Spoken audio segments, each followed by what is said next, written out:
All right, what's going on, people? We're back. Had a pretty eventful day today in a padded practice prior to this Baltimore Ravens preseason opener against the New Orleans Saints.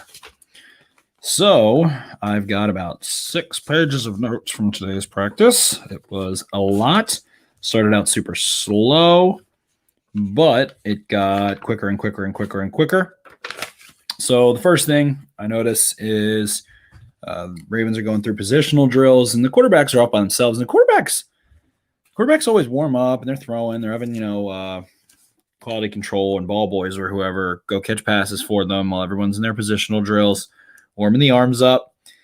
The Ravens quarterbacks, I don't know, man. And again, I'll always preface it by saying I'm an idiot, so I don't know, but you look around the NFL, you see other teams' training camps, and guys are throwing into nets. Guys are, hitting some moving targets and doing some different things, working through some different things. The Ravens in 2019 and have ever since, they just throw at the field, they drape a net underneath the field goal post that has 3 probably like dinner plate size cylinders of different colors, and they just throw at those like a ton, and that's like about as fancy as it gets. So I don't know. I just feel like there could be a little more there. But started studying Lamar a good bit and trying to, think back. And it's been a long time since I've seen him in person. It's been since 2019. I wasn't able to do coverage last year. Baltimore beat down. Also didn't have anyone go that was credentialed. Kyle didn't want to go, and he was out in Colorado because of COVID. So, nobody went last year. We didn't get to see. So just trying to think back and think about what I've seen on film and things. And Lamar looks like he just has a little bit more wrist roll action under the ball. And as the day went on, it kind of looks like he definitely has more control floating the ball.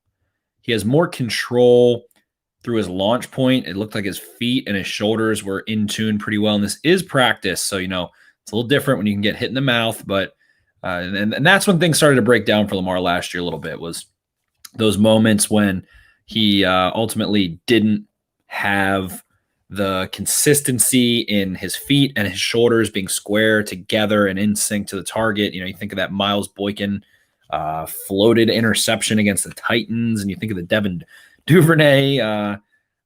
Was that? I can't remember. I think it was an interception as well again in the regular season game against the Titans. So Lamar looks good. Looks like he has some control floating the ball. He wasn't perfect. He's not perfect. No one is. But those were some notes. I started watching the linebackers for positional drills. They were just doing some shuttle drills, lining up bags and moving their feet forward and back, and then touching a ball and going forward and back, and then turning and catching a ball. Then Rex Ryan busted out the tires. He's rolling tires, and they're just hitting through. Christian Welch is a little more twitchy than I realized. He can lay some wood. I wrote down that he's a heat-seeking missile. I saw that in some one-on-ones. So then the running backs came over, and I just kind of sat in the same spot the entire day. I didn't feel like moving. I was kind of lazy, but I just kind of watched whatever came to me. And what came to me was blitz pickup drills, which is the first time I've been close to them, and I got to watch those. So it's the linebackers running into the running backs, the inside linebackers. Patrick Queen looks good blitzing, and I was trying to pay attention during practice when I could. Sometimes my vantage point gets cut off, but he looks great as a blitzer. He hit Dobbins immediately with a swim, got right by him. People were really struggling to get any clean looks. Queen is kind of, thin, so he doesn't have a very big strike zone to try to get your hands on him, and he does a good job making himself even more skinny. And, he's a strong dude as well. He can lay the shoulder, but he's got some finesse. He was a former 4-star running back in high school, so he's got the wiggle. That was awesome. To me, overall, Gus looked the best in blitz pickup of any of the backs. He stonewalled. I said that he washed out Fort. He stonewalled Fort again, and he also had a rep against Harrison that he just really locked horns and looked super, super, super tough to get around. Justice Hill struggled a little bit. I had that Hill and Board locked horns. Board beat Dobbins pretty well. Queen whooped Hill. He had like a hezzy into like a little half spin and whooped Hill real bad. Hezzy and a chop, that's what it was. Then Gus stonewalled Fort. Board blew right by Hill. I've had that Harrison ate Tyson Williams alive. Then I started looking over to the one-on-ones, and I saw Sammy Watkins beat Marlon Humphrey. one-on-one. I think that video is circulating around right now. And then Humphrey came back and beat him again. They had battles all day long, Watkins and Humphrey. Humphrey kind of won more, but Watkins definitely had his wins. Stevens had a really nice pass breakup on Wolf, where he broke across his body on a middle field crosser route. Westry had a really nice pass breakup where he really dominated Mariner. So that's through the one-on-ones. And then I had Bateman and Dorsey hurt. So Bateman and Dorsey both got hurt. So I thought that they were going against each other. I couldn't quite see. And apparently it was actually Marcus Peters that Bateman bumped into, but he bumped into him. Bateman was kind of dragging on the ground. I thought it looked like his ankle, but apparently people are saying groin. So it looked like he was ginger on his ankle. I don't know if that's the injury that's been bugging him this whole time, and maybe they should have shut him down, but it is what it is. Everyone's going to, crying and be, oh my God, what is this? What is it, Brashad Perryman? No, if he misses a couple weeks, it doesn't matter. Rookies, and if he has to miss week 1, who cares? It's not the end of the world. He's a rookie. Rookies don't play 50 snaps in their starting game unless they're like the quarterback or like your left tackle, unless they're like a top 5 pick. And still sometimes they won't be. But quarterbacks will sit the first couple of weeks sometimes. But Tyrod Taylor started over Baker Mayfield after he was the first overall pick. So if he misses some time, it's not the end of the world. Let him heal up. Let him take a step back. Go watch the film that he has. Catch up with his life a little bit. Get healthy. And who knows how long. He could be gone a couple of weeks. He could be gone, a month and a half. Who knows? So you say, I don't care. I'm going to Vegas. Okay, well, there's like 30 other cool players. Like there's Odafe Owe. Tylan Wallace is doing really well. There's tons of other stuff going on. So it's a very little deal that Bateman has a little groin issue. Like I said, Justin Jefferson had 2 catches in his first game and ended up with 1,400 yards in the season. Rookies don't. Sometimes they do, but rookies have trouble. Mark Andrews could never stay healthy throughout training camp. I remember John Harbaugh made comments about him and Hayden Hurst basically missing time all the time. Rookies aren't as calloused typically. They're not used to the I guess the intensity and kind of the different things of the NFL practices, even though, the college can be a little bit more lengthy and things like that. It's a different ball game when you're going up against grown men that are, high caliber players in the NFL. So he got banged up. He's hurt. He'll be back. Whatever. It's fine. Malik Harrison, I had 834 in on a 7-on-7 run concept. Malik Harrison was hearing some pads hitting. Apparently, worst case is 3 months if he needs surgery. If he needed surgery, he wouldn't have been able to walk off the field. Like he walked, he had a little limp to him. If it's a grade 2 groin sprain, he's probably going to need, like a month. So it's fine. It's fine. Humphrey, anyway, moving on. Humphrey and Watkins, I had battling. 11 on 11. Started out with Phillips at left tackle. Cleveland had the starting day and right at left guard. And then I think Macari started at right guard. I didn't write it down, but it was a good day for Ben Cleveland. I thought that he looked a lot more flexible in his pass sets. He seemed like he was kind of not having to do that stance I was talking about last week where he was really squatting down like a baseball catcher. I saw some one-on-ones of him as well. Looked like he had some really good reps going. I thought Ben Bredesen had a really nice day today. He was anchoring really well, and I had a couple good vantage points to see. He has really quick hands in pass pro, so guys reach, and he just snatches their wrist and immediately takes it away, and then they're kind of done. So he had a really strong day, I thought, today in pass pro from what I could see. I couldn't really tell a ton in the run game. Just really hard to see when you're kind of head on there. The interior guys especially are like inside, so that's why all 22 is the best. But that was cool. 11 on 11 started for the first time. RPO to Watkins. Tavon Young had a sack. I wrote down happens a lot because he just sneaks back there. Outside zone, Reed to Gus Edwards went for 10 plus. I had that Huntley didn't have a great day today. I think McSorley is kind of starting to look a little bit more consistent than Huntley from what I've seen, just in terms of ball placement, getting the ball out on time, things like that. So definitely giving McSorley the win on the day today, but had a terrible ball to Wolf. Looked like, Wolf pretty defined, had been on the course that he had set. Like the route had already been broken and he was just running, and Huntley saw him and couldn't find him or couldn't get it to him.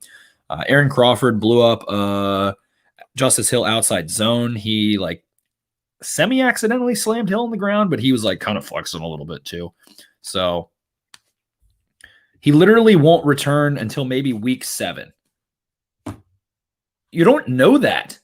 You have no idea what you're talking about. You have no idea what you're talking about. None of us have any idea how bad it is or how bad it isn't. So, okay, we'll see. feel free. I'll send you my Venmo if you want to make a bet. And when he's back, like week 2 or 3 or whatever it is, or even maybe before, it'll be fine. So anyway, Queen, I was trying to focus on. He gets lost in the watch. He was run fitting really well from what I saw. He was beating his chest. He was making plays. He was generally aggressive. He had a near interception and was able to kind of cut off a throw from McSorley to Mark Andrews, and the ball was really high. He might have been able to grab it. It kind of just went between his hands, but he was up, like 30 plus inches up. I had the Cleveland quick set Derek Wolfe and locked him up and washed him back into the other defensive lineman. So again, Cleveland looked really strong in pass pro today. I thought he looked much more neutral and able to manage space and manage defenders more effectively. I think he was just kind of tired and beat up last week after starting off rookie camp. Dalen Hayes made a nice play in coverage. He also squeezed an option inside. Dalen Hayes to me just looks very kind of sloppy as a pass rusher, but everything other than that, he's great. He seems very consistent. He seems very capable in space. He seems capable in coverage. He seems like he knows what he's doing, kind of squeezing and setting the edge in the run game, all that kind of stuff. It's a nice thing to watch, but we'll see how the pass rushing comes along. Geno Stone blew up a handoff to Nate McCrary, caused a tackle for loss. He got right into the backfield. Josh Oliver, I am excited to see when pads come on. He is physical. He stiff-armed the heck out of Geno Stone. He had a couple kind of just like truck stick, tuck the ball, lower the shoulder type situations, and they're not going to the ground, but he looks physical, man. I think he's going to fill the void left by Hayden Hurst pretty decently. Then 7-on-7 started. 1-on-1s were on the other side. I saw Madubuike have a win, and I had a couple notes, but I couldn't see everything. Watkins caught a slant from Lamar. Queen blew up a Dobbins quick route. Clark had a really nice pass breakup on a sticks concept to James Prochet. The Ravens running their classic, everybody stop play that never fucking goes well, but they can't stop running it. That is definitely something I will criticize Greg Roman on. They run sticks so often. It's a little ridiculous. Tomlinson hitch. Queen missed a pass breakup, almost had it. Tomlinson got like 7 yards out of it. Duvernay. So, basically the defense was dominating, especially early on.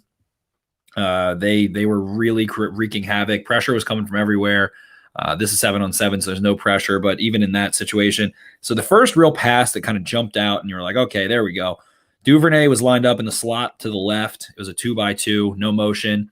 And he stuck a nice little out, stuck his foot in, got really flat. Lamar threw a crispy ball that Lamar's launch point is just a little higher, it feels like. Feels like he's over top more, coming downhill a little bit. So the ball is kind of like dropping over top on some of these throws to the outside. That was a really pretty ball that picked up a first down for sure in 7-on-7.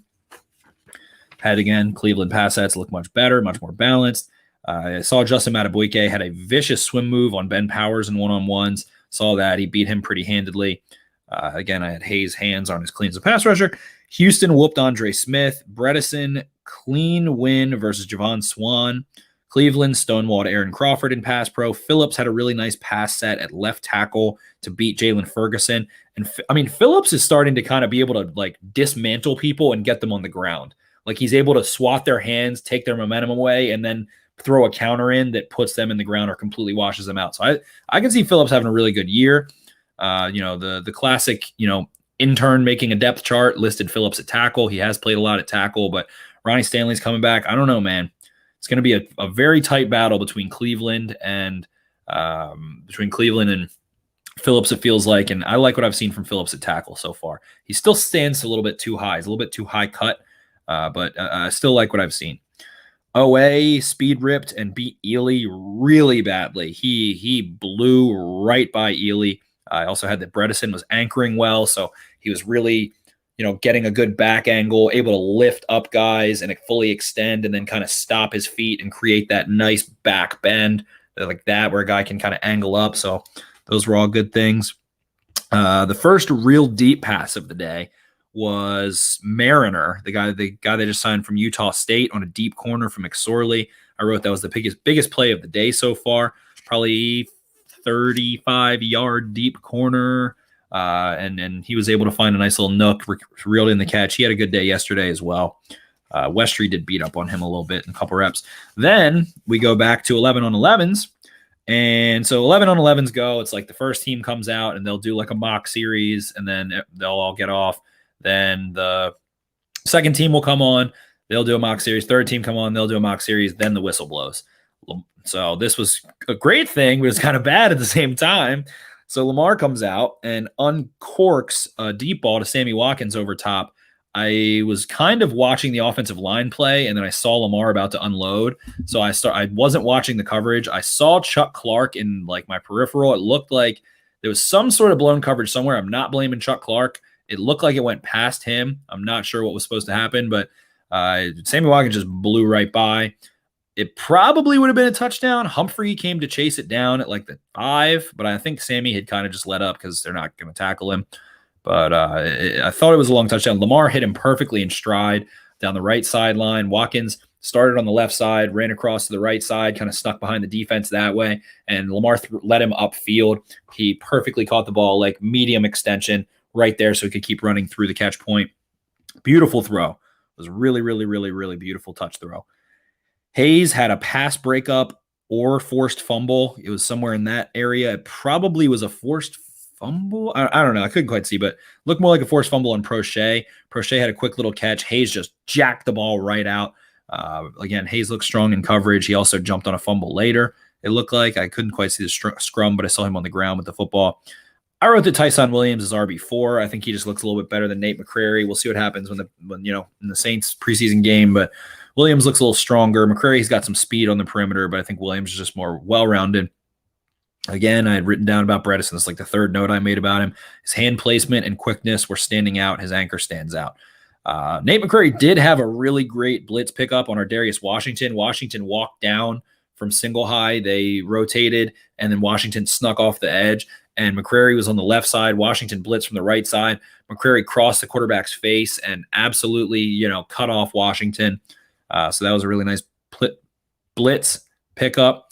And then Trace was able to find Tylan Wallace on the sideline. Tylan Wallace is just making plays on the sideline. Toe tapping left and right. He walks that tightrope really well. All kinds of good stuff. So Tylan Wallace making plays today, consistently catching balls. He had a really nice kind of contested catch that snuck between a couple defenders in 7-on-7 later in practice. I had, again, they go back to 11 on 11s. I had Lamar hits Prochet on a quick sit down. And then I go Marlon Humphrey, amazing pass breakup on Duvernay Crosser, also offensive pass interference. Lamar back shoulder fade to Watkins, broken up by 44, Marlon Humphrey. Then Humphrey pass breakup on Moore. Then I made a note, Humphrey 3 pass breakups in a row. And guess what? I look up. I was writing, so I didn't see the beginning of the play. I look up, and I see Marlon Humphrey hawking the ball away again on a 50-50 ball. Dude broke up 4 consecutive passes. It was almost like, someone on the offense was like, all right, we're going to go with Marlon every play. Like, let's see what he can do. And he responded by just obliterating every receiver. He was crushing. Unbelievable practice. Had such a good day. I think I only saw Sammy Watkins beat him on a late adjustment once in one-on-ones. One-on-ones are so tough. Marlon just was roasting dudes today. Absolutely fantastic. Matt Eboike blew up an Eli Wolf screen. Like it almost seemed deliberate. So sometimes I'm glancing at the comments, like trying to test Marlon. It seemed like they were deliberately attacking Marlon to like see what the leader of the defense can do or something. You know what I mean? Like he's still younger. They're still trying to test him like that, see if he's sharp or something. They went at him 4 straight plays. It was nuts. 2-minute drill comes on. Lamar has a nice little quick throw to Andrews. Picked up about 11. It was kind of like in between a hitch and an out. He kind of just found a soft spot in zone. So Lamar starts getting the ball out quickly here. Dobbins had a long run on inside zone. Might have been able to take it to the house. No full tackling. So couldn't quite tell. But he was in the open field and had a chance to do some damage. Brandon Stevens was on the first team with the dime package in this 2-minute drill. So Elliott and Clark were Elliott was lining up in man coverage, and Clark was in the box doing different things, blitzing. And so then Brandon Stevens was the single high guy on at least 1 rep. I think it might have been 2.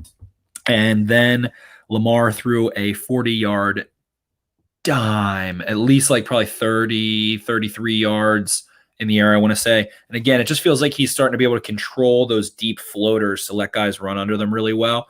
And he had one that he threw that right over top of Elliott. Elliott was pretty tight in coverage. Andrews was able to make a spectacular catch and kind of lunge for the ball a little bit and secure it. He had to separate himself from Elliott, so he like turned and rolled. Fantastic play. Then Lamar ran up to the line, got Derek Wolfe to jump.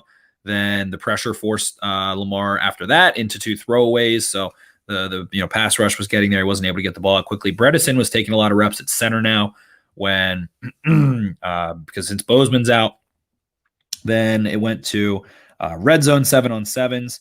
And I had Marlon Humphrey pass breakup on Jalen Moore. So that's a 5th pass breakup in the last like half hour of practice. That's where Queen jumped McSorley to Andrews, nearly an interception, but it was super high. Then Wallace had a corner touchdown from Lamar. I wrote down Huntley rough day. Just felt like he was not seeing it well, not throwing the ball accurately. Then Duvernay caught a touchdown that Lamar floated over top. Watkins had a fingertip drop kind of in the back corner of the end zone. It was he was stretched out a little bit, just doinked off his fingertips. Would have been a touchdown. Harris was in coverage there that was pretty tight. Devontae Harris. Then we had McSorley threw back-to-back touchdowns. Andrews was lined up really tight inside, and Andrews just kind of dominated. I think it was like Jordan Richards and can't recall the other one, 2 plays in a row. Anthony Averett had a really nice day today as well. He had a couple pass breakups. He's getting really nice with the super late like play all the way through the catch points, like the classic Ravens and what Marlon's good at, getting really good at timing and letting the receiver kind of show him the football and then getting it right out. Super quick hands. Thought he had a strong day. He looks very calm in coverage. So he was able to also, he had very tight coverage on James Prochet. And I had that it was a drop or a pass breakup. I couldn't quite see from Averett in a contested catch situation right around the end zone. And that was kind of where practice ended. So then Justin Tucker hit and they do field goals. Justin Tucker hit like 4 in a row. And then Jake Verity hit like 3. I think they lined Jake Verity up from like 54, maybe 55, somewhere in that range. It might have been a little shorter, but definitely over 50.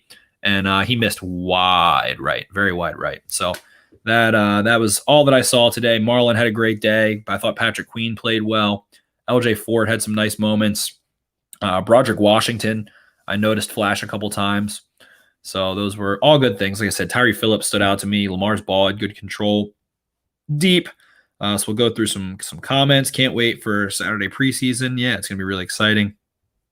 I already talked about Bateman.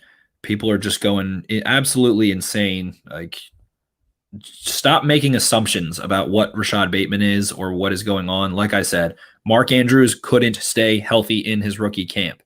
Sometimes you got to make some adjustments. Sometimes you got to make some adjustments to your routine and to your body and to what you put in your body and some of that stuff, your hydration level, things like that. So they'll get it right.